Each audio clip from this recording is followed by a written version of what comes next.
Estamos ao vivo, Joel. Boa Ok. noite, pessoal. Boa noite, Joel. Tudo bem? Boa noite, Mário. Boa noite a todos.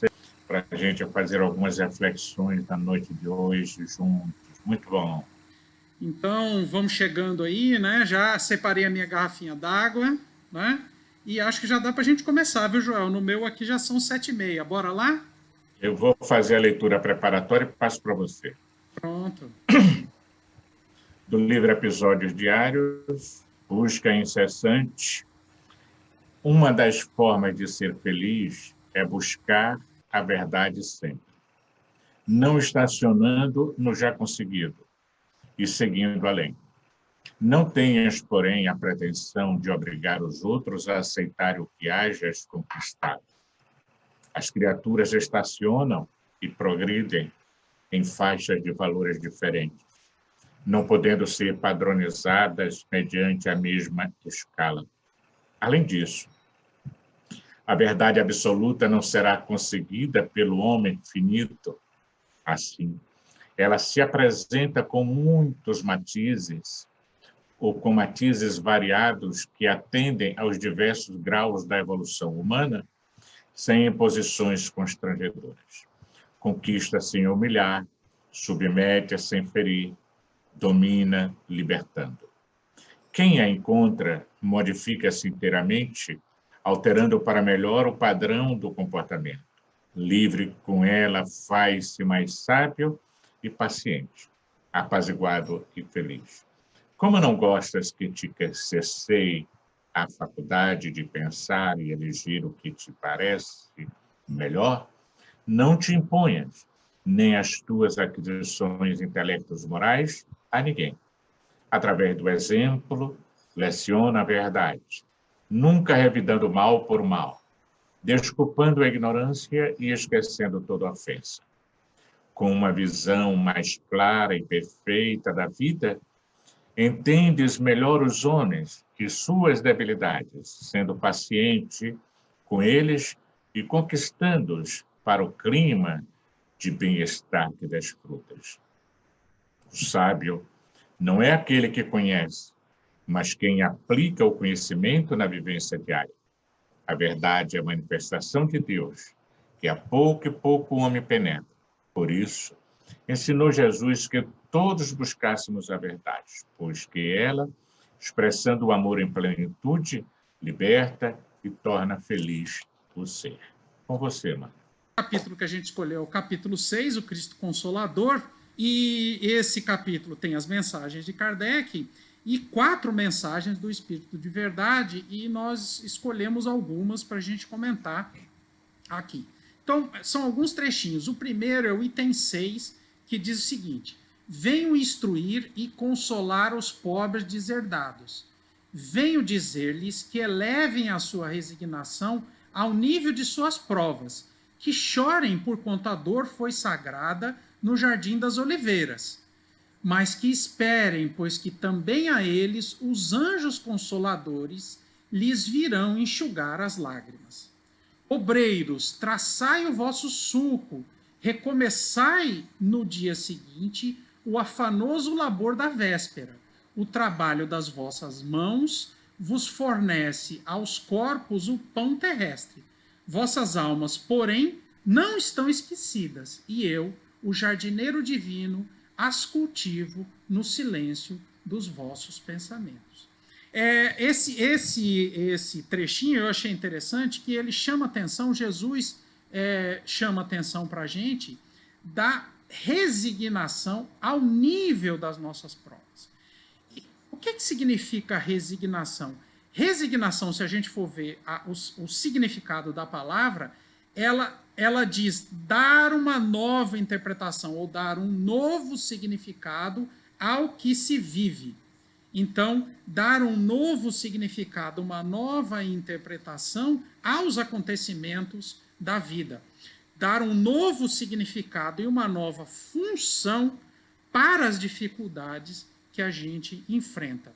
E nesse trecho também a mensagem lembra que essa resignação, ela não é uma resignação passiva. Ou seja, não é a gente ficar esperando aceitar e ficar esperando. Pelo contrário, ela é uma resignação que ela é ativa e dinâmica, porque ela requer da gente atitudes de enfrentar esse problema, de melhorar de situação, de entender a situação, trabalhar para contornar e levar em conta que aquela situação que está sendo colocada para a gente, aquela dificuldade, ela é um momento de aprendizado importante, né? Como a mensagem diz, né?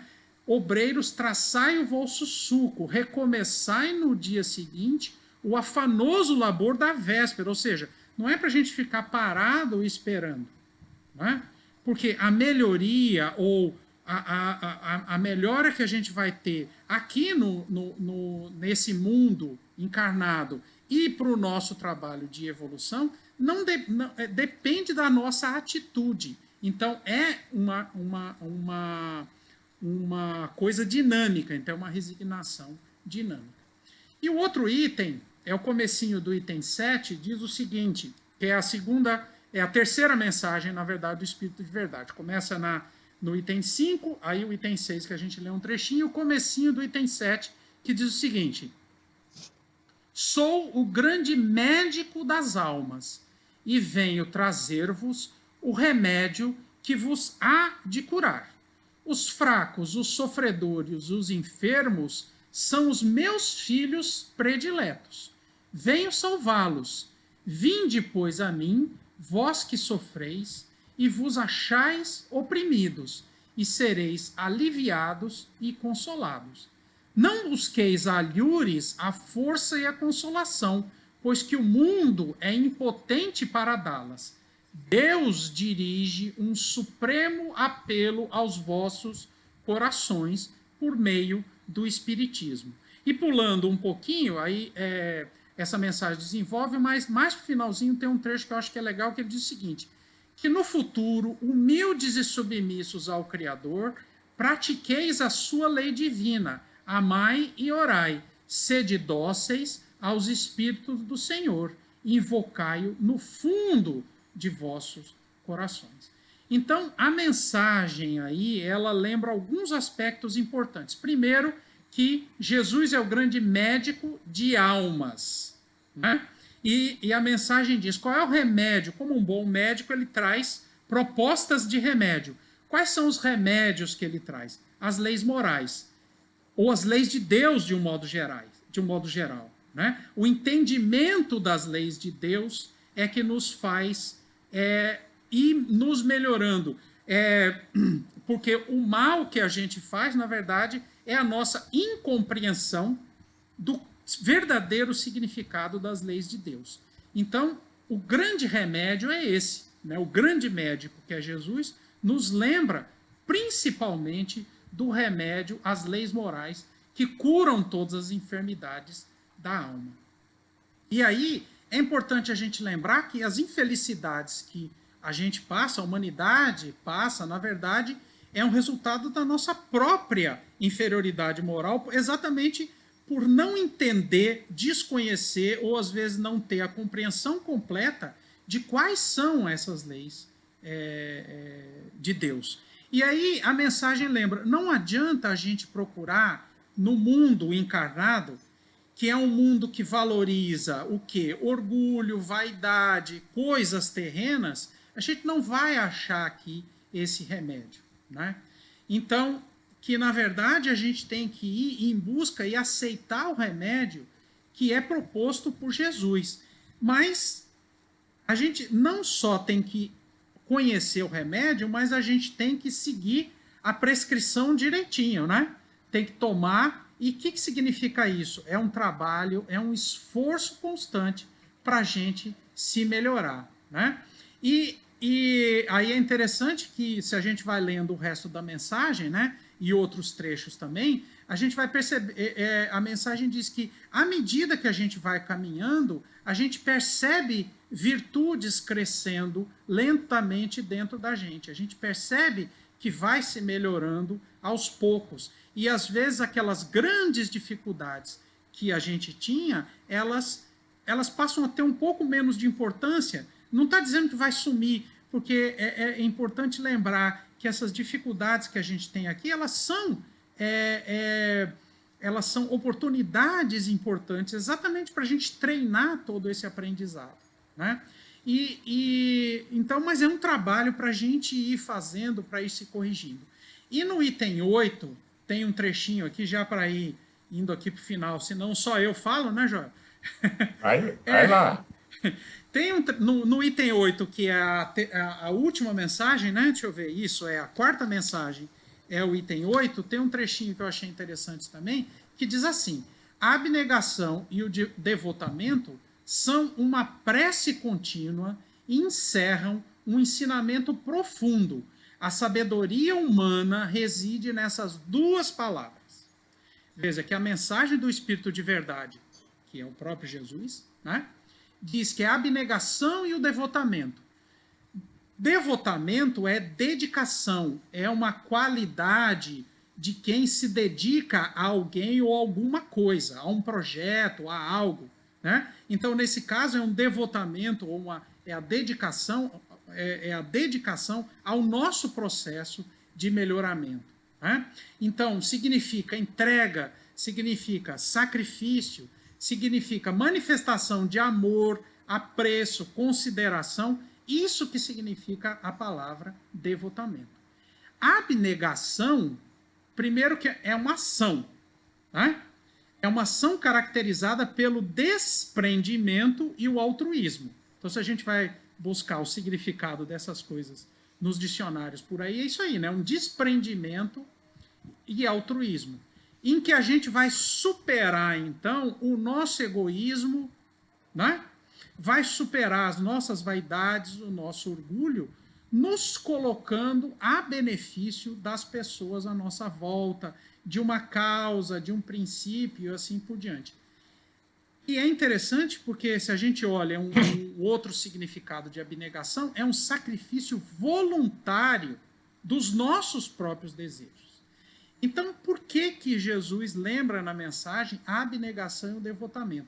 Porque é um sacrifício dos nossos próprios desejos. Quais desejos? Dos desejos materiais, das coisas ligadas ao mundo material. E um foco, então, no nosso crescimento moral, no nosso melhoramento moral. E aí, assim, para concluir esse comentário, tem um texto de Emmanuel, né, que é do Livro da Esperança ante o Divino Mestre, né, ante o Divino Médico, que tem relação com esse item 7, né, que Jesus é o médico de almas por excelência, e que Emmanuel lembra, a psicografia de Chico Xavier, né? Emmanuel lembra que ele começa assim, né? Milhões de nós outros espíritos encarnados e desencarnados em serviço na Terra, né? Somos essas almas enfermas de muitos séculos que Jesus veio, então, trazer para a gente a proposta do medicamento. Então, a gente carrega débitos contraídos em diversas existências, problemas diversos, imperfeições que a gente tem que corrigir. Mas aí Emmanuel lembra o seguinte, olha, todas as indicações do mestre, ou seja, todo o receituário, ele deixou nos seus ensinamentos quando passou pela gente, né? Então, Emmanuel pega alguns, eu vou ler aqui que eu acho interessante. Por exemplo, nas perturbações do egoísmo, qual foi o conselho de Jesus? Então, quando a gente se perturba por ser muito egoísta, faze aos outros o que deseja que os outros te façam. Então, veja, é olhar o outro, é olhar como eu gostaria, né, de ser tratado, tratar os outros da mesma forma. Aí, Emmanuel lembra, nas convulsões da cólera, qual é o ensinamento de Jesus? Na paciência possuirás a ti mesmo. Ou seja, tranquilidade e paciência. Nos delírios da ignorância, aprende com a verdade e a verdade te libertará. Que é um trechinho que está nessa leitura que Joel leu para a gente no começo, né? Por isso que eu falei que casou bem legal, né? Nas dores por ofensas recebidas, Então, esse mal, né? Qual é a proposta, né? O tratamento que Jesus propõe? Perdoa 70 vezes 7. Não é isso? Inclusive, tem outro texto de Emmanuel que é de Emmanuel, sim, que ele diz que esse conselho de Jesus, na verdade, é um grande seguro contra um monte de problemas. Quando a gente perdoa, a gente evita uma série de problemas futuros e que a gente, na verdade, angaria ajuda ao invés de afastar, né? Nos desesperos provocados por violências alheias. Qual é o conselho de Jesus? Ora pelos que te perseguem e caluniam. Tá?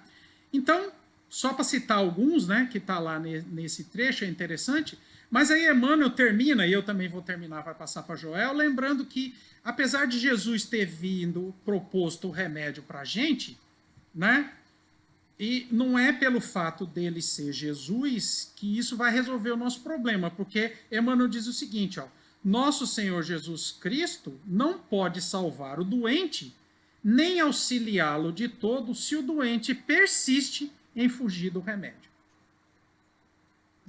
Então, assim, a proposta, né, os remédios, o tratamento, o grande médico de almas, trouxe para a gente a proposta dos medicamentos, né? O problema é que, às vezes, a gente não quer seguir as doses, né? Seguir o tratamento direitinho, né?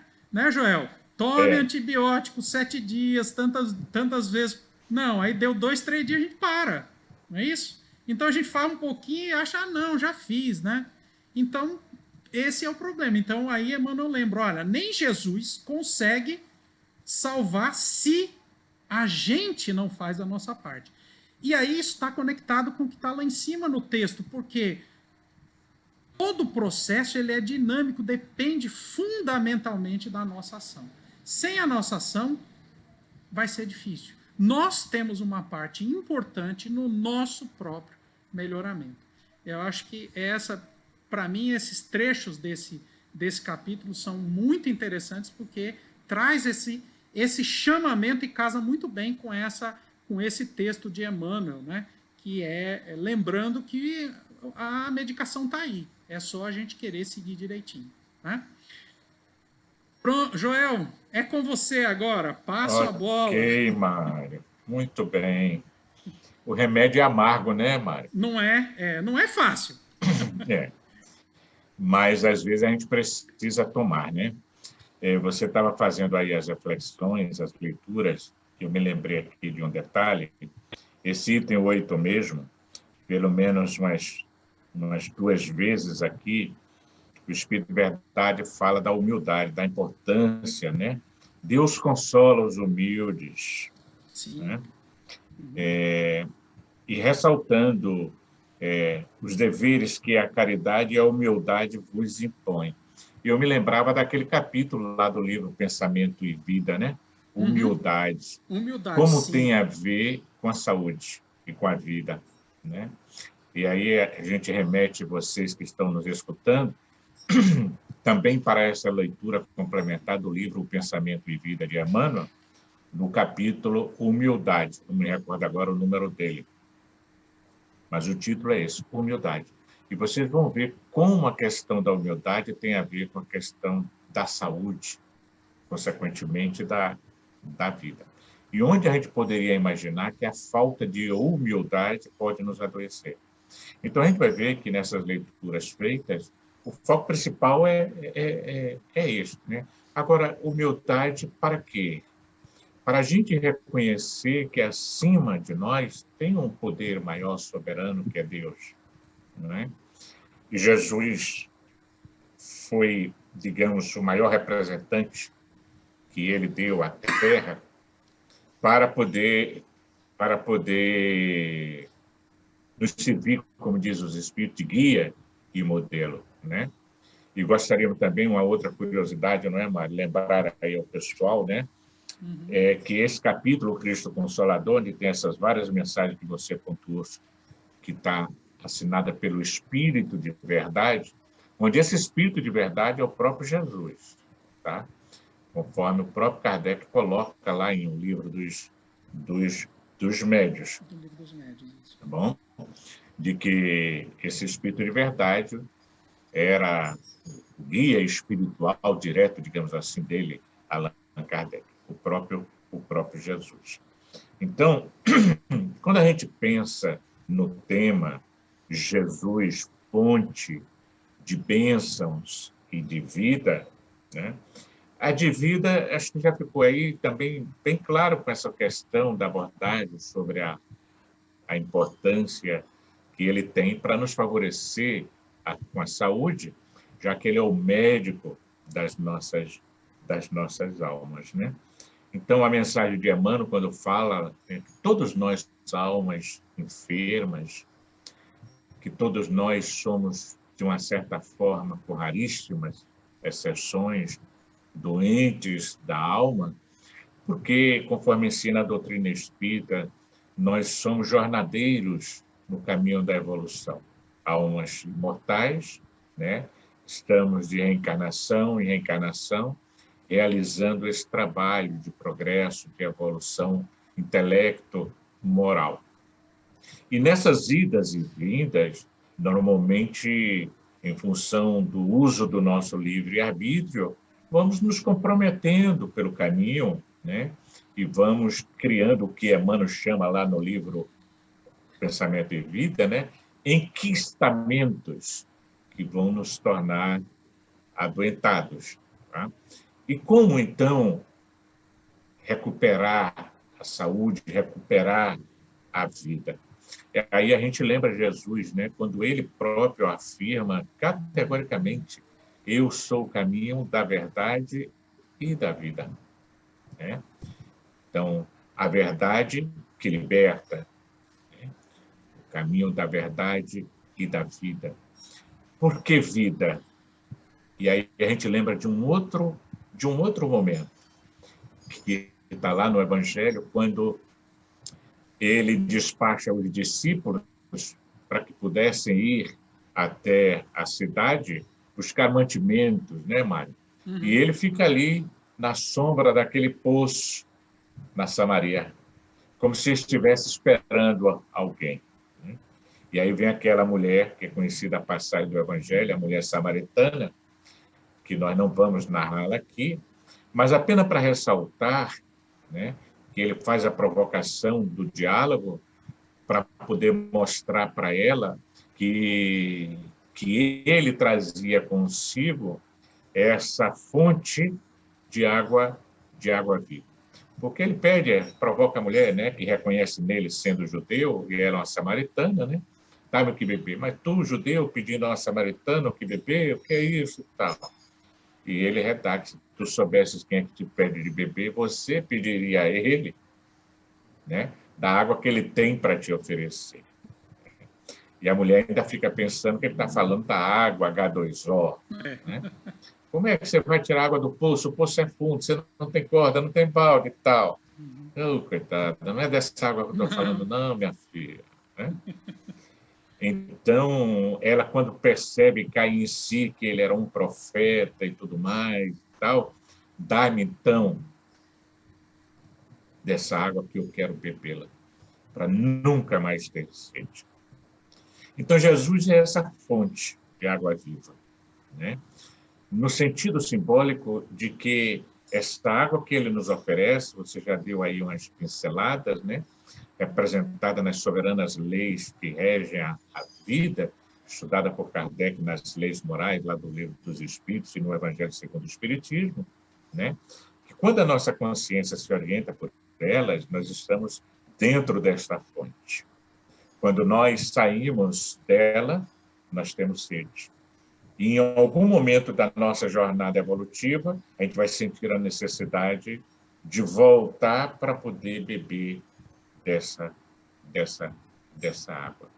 Ou seja, a gente se desconecta do Criador e aí a gente vai num processo de adoecimento, de enfermidade, de enquistamento, como diz Emmanuel, para, conforme as experiências vão se processando, a gente sinta a necessidade de restabelecer religação com o divino, né? Para a gente poder, então, resgatar a vida e a vida em abundância. Porque Jesus é vida e vida em abundância. Então, é tipo assim, se nós estamos nele, no sentido de nós buscarmos seguir essas orientações, esse receituário que ele nos oferece, e aí eu me repito, o remédio às vezes é amargo, mas é necessário, né? Porque não é fácil, no mundo em que nós vivemos, por exemplo, né? Alguém bater na tua face, você oferecer a outra. De você ser ofendido e você perdoar quantas vezes o outro te ofendeu. Né? Porque os 70 vezes 7 vezes simboliza de uma forma infinita, não é, Mário? Cada ofensa. Cada ofensa, né? Como diz o Emmanuel lá para o Chico, né? Porque com isso você mantém a vida dentro de você. Como você pontuou, né? Se você não perdoa, às vezes o outro não está nem aí mais para você, para a questão. Você é que está lá se maltratando, adoecendo com a raiva, com a vontade de despojo, de vingança. Então, Jesus é bênção de vida, porque ele favorece o quê? Com possibilidades novas.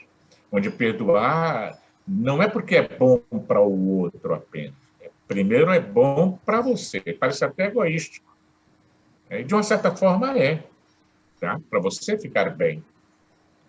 E se de carona o outro também fica, muito, muito legal. Porque, de repente, o outro até pode não querer aceitar o seu perdão. Mas você está de boa e segue a sua vida. Né? Tem um ditado oriental, né, que diz assim, que toda mão que atira lama no outro é a primeira a ficar enlameada. Né? Então, não atirarmos lama em ninguém, e quando alguém atirar em nós, sacudirmos a lama fora e seguirmos adiante. Senão a gente entra no que Emmanuel chama do enquistamento e adoecemos a alma. Hoje, aí, o que é que mostra os estudos, não é? Dessa interação mente-corpo? De que muitos adoecimentos provêm justamente da nossa mente, das nossas emoções perturbadas, agitadas, né? Das inconformações que nós temos na vida. Porque não aprendemos, sobretudo, essa grande lição que ele deu, que é a do perdão. Né? Assim como aquela outra de amar os inimigos, o que não significa você andar de mão dadas com ele no shopping. Não é?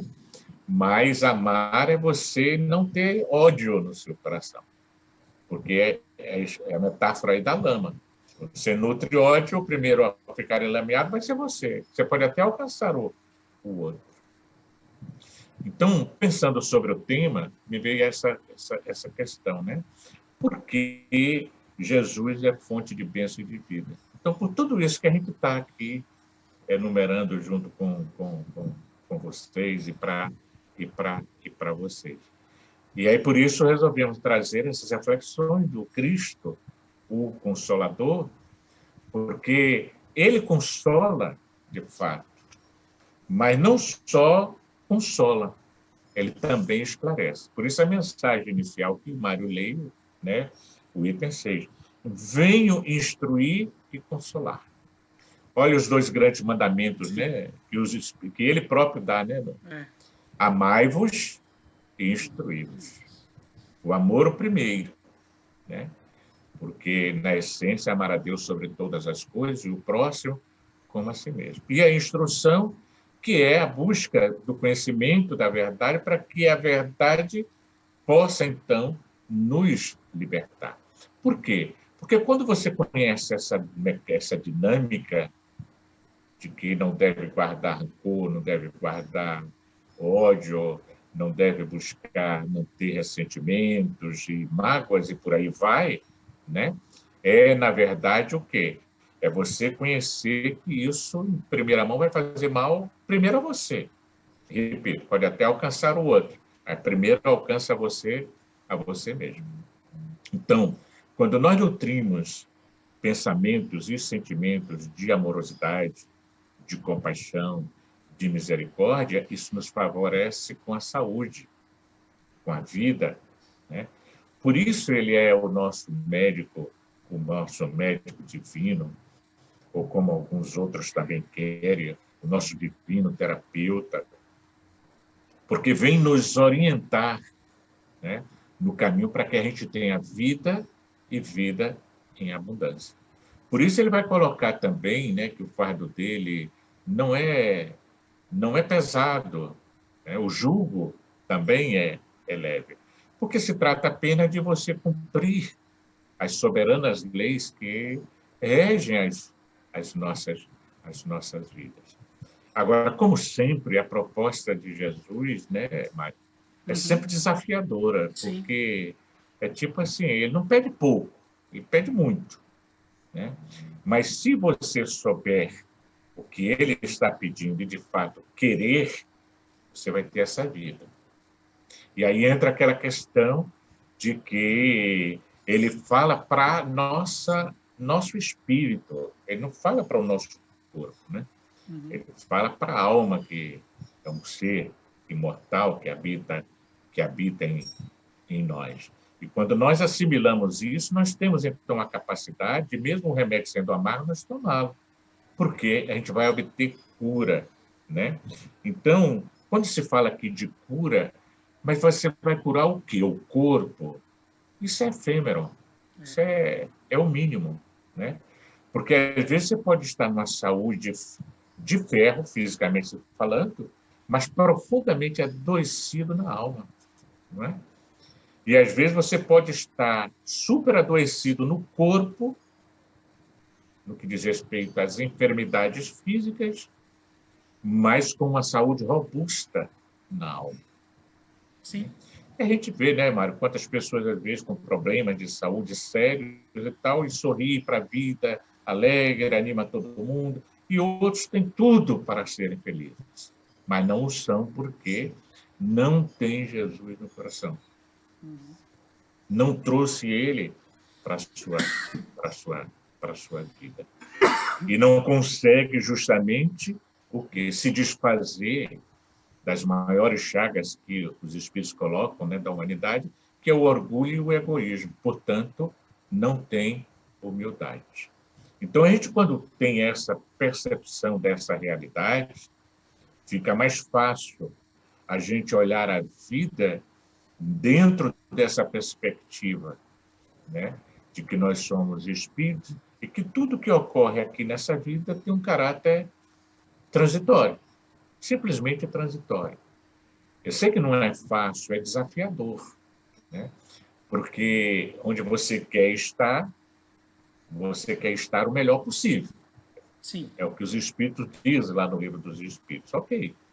Mas quando se trata dessa questão, o que é mais importante? A vida do corpo, a vida da alma? Aí, se nós nos orientamos pelo paradigma espírita, nós vamos afirmar a vida da alma.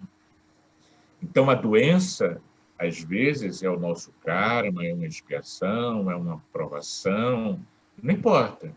Mas importa a gente saber que nós estamos ali nos burilando para a gente o quê? A nossa alma despertar livre daquela problemática que veio desses adoecimentos das nossas reencarnações passadas.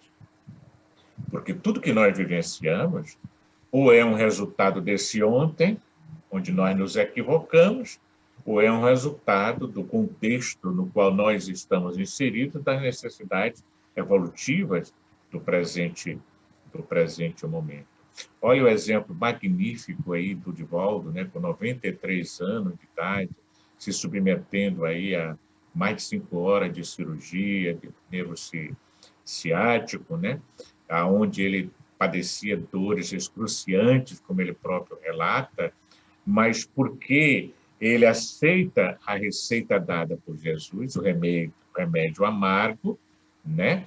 Então, vai submetido para ter uma nova moratória, para continuar mais um tempo aí conosco. Aí a gente poderia perguntar, mas Divaldo, o homem que faz o que faz, por que passar por isso? Às vezes é a necessidade, né, evolutiva dele, em primeiro lugar. Às vezes está resgatando o passado milenar que nós trazemos conosco dos erros cometidos lá atrás. E nos vai oferecendo vida, e vida em abundância. E a máquina vai se aperfeiçoando.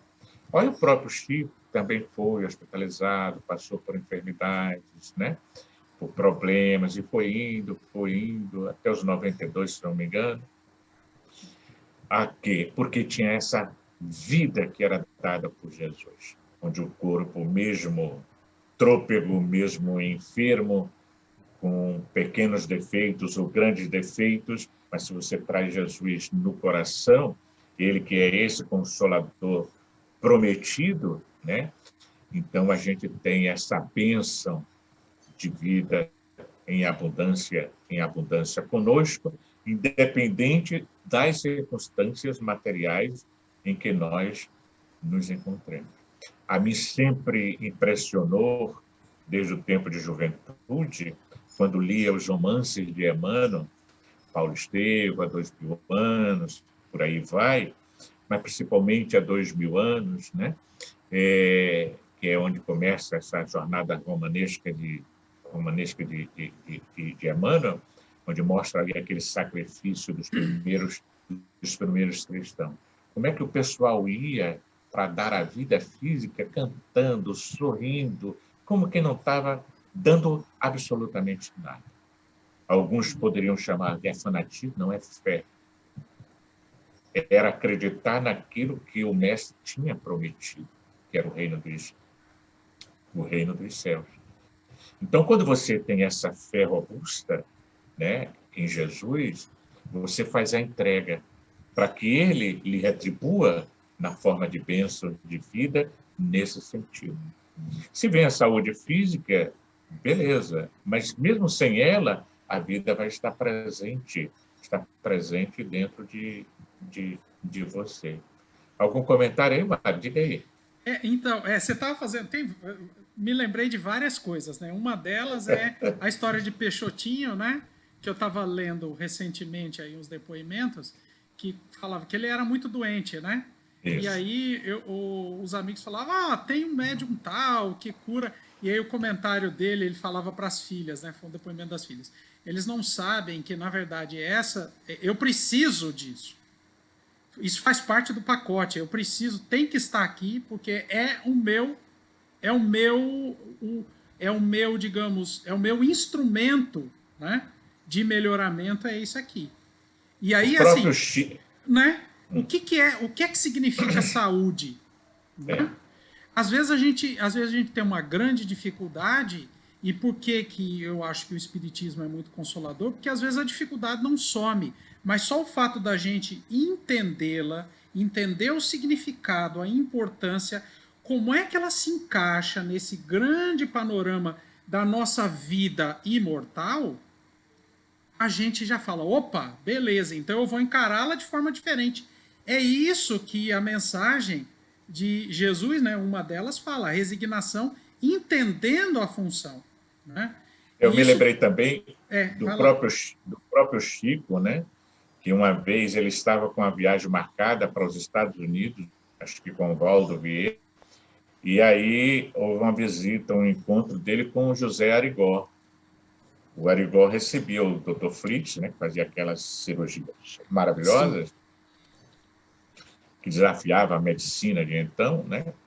Onde o Arigó, recebendo o Dr. Fritz vira para o Chico e diz, Chico, deixa eu operar essa tua catarata, porque isso aí tem cura, a gente pode resolver aqui agora e você viaja sem ela. Aí o Chico, não, meu irmão, muito obrigado. Mais ou menos isso que o Peixotinho disse, né?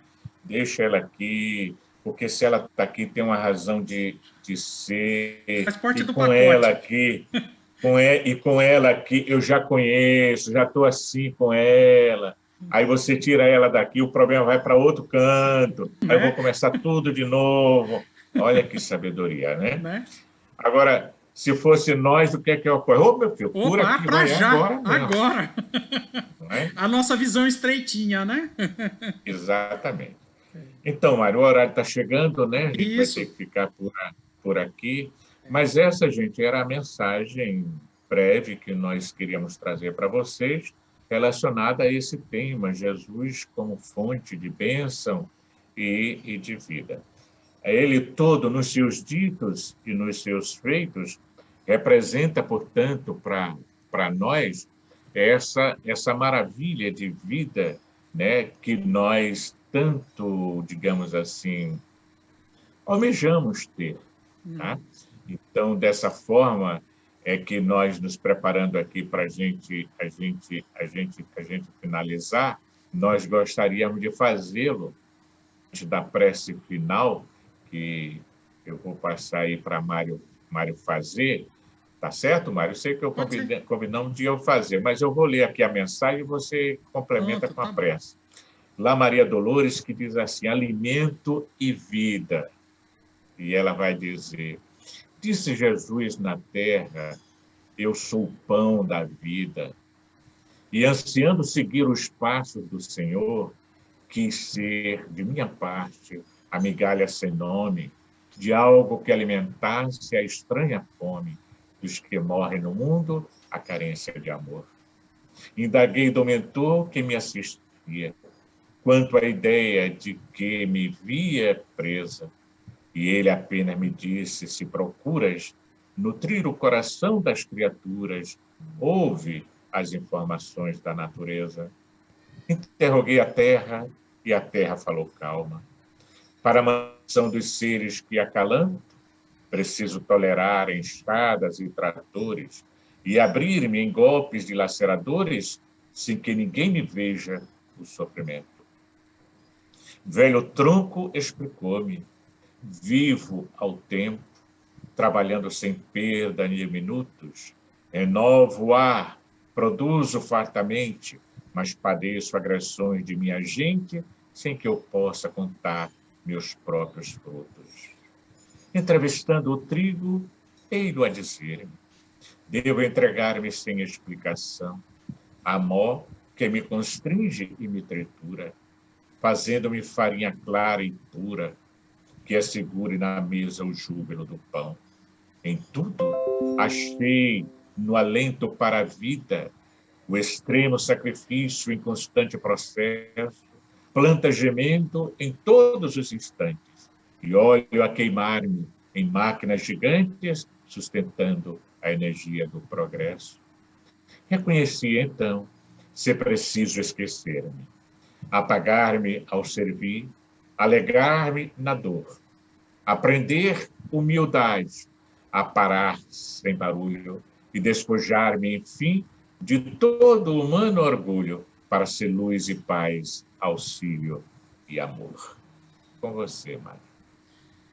Bom, acho que não podia ter uma prece melhor, né, do que esse belo poema. A gente só acrescenta pedindo que o nosso mestre Jesus, o médico das almas, por excelência, nos abençoe e que os bons espíritos nos auxiliem a entender o remédio para que possamos aplicar esse tratamento no nosso dia a dia.